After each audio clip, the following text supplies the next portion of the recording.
नमस्कार। ओम नमः शिवाय।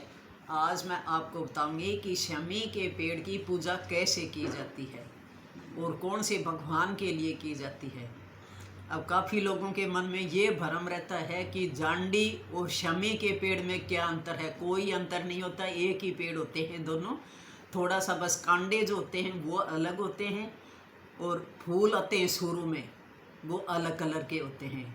बाकी कहते हैं मान्यता दोनों की एक जैसी है, चाहे जांडी की पूजा करें चाहे शमी के पेड़ की करें।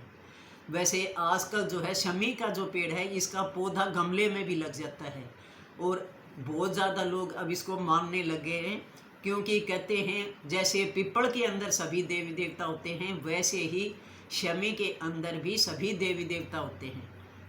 कहते हैं शिव भगवान को, शंकर भगवान को शमी की पत्तियां जरूर चढ़ानी चाहिए, तो इससे हमारी सभी मनोकामना पूर्ण होती हैं। और शनिवार के दिन भी कहते हैं शनि महाराज का भी सबसे प्रिय माना गया है शमी का पौधा। इसकी पत्तियां अगर मंदिर में चढ़ाते हो, पूजा करते हो, कैसे की जाती है वो सारी जानकारी आज मैं आपको इस वीडियो में दूंगी। और जांडी जो होती है उसके सांगरी लगती है जिसकी सब्जियां बनती हैं, सांगरी होती है, इसका अचार भी डलता है और सब्जी भी बनती है। आजकल तो शादियों में भी बनाई जाती है इसकी सब्जी, तो वो सांगरी लगती है।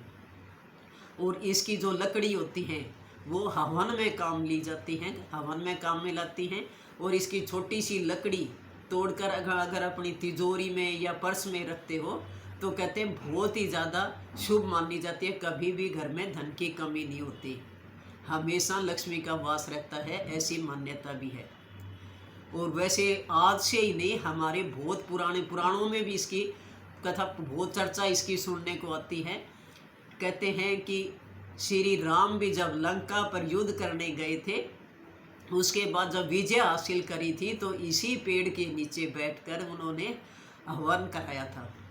और जब गए थे उस समय भी इस पेड़ के नीचे ही हाथ जोड़कर दर्शन करके फिर लंका पर युद्ध करने के लिए गए थे। तो राम को भी ये बहुत प्रिय माना गया है, राम के लिए भी। और दूसरा, कौरव और पांडव का भी जब युद्ध हुआ था तो कहते हैं कि 100 थे कौरव और पांडव 5 थे, लेकिन फिर भी पांडवों की जीत हुई थी।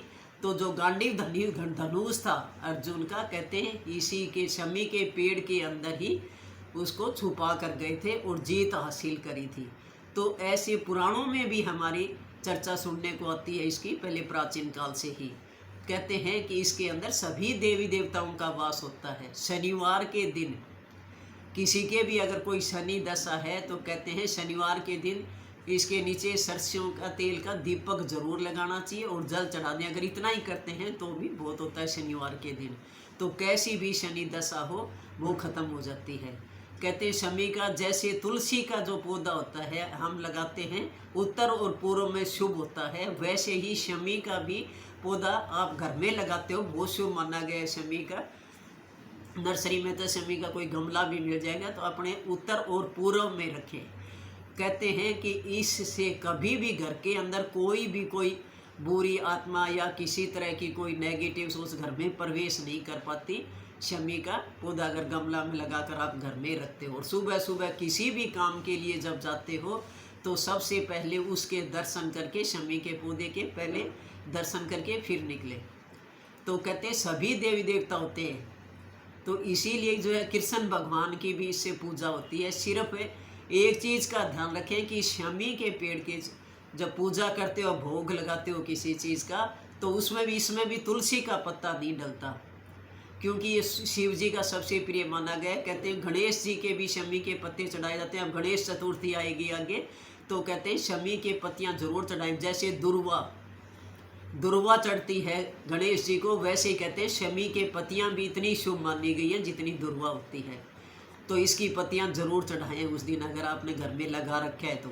और इसके नीचे और हमेशा दीपक जलाएं। तांबे के लोटे के अंदर कुछ भी ना डालो, अब थोड़ी सी मिश्री, गुड़ या जो भी आपके घर में पड़ा है, थोड़ा सा मीठा डालकर आप इसके अंदर जल जरूर डालें।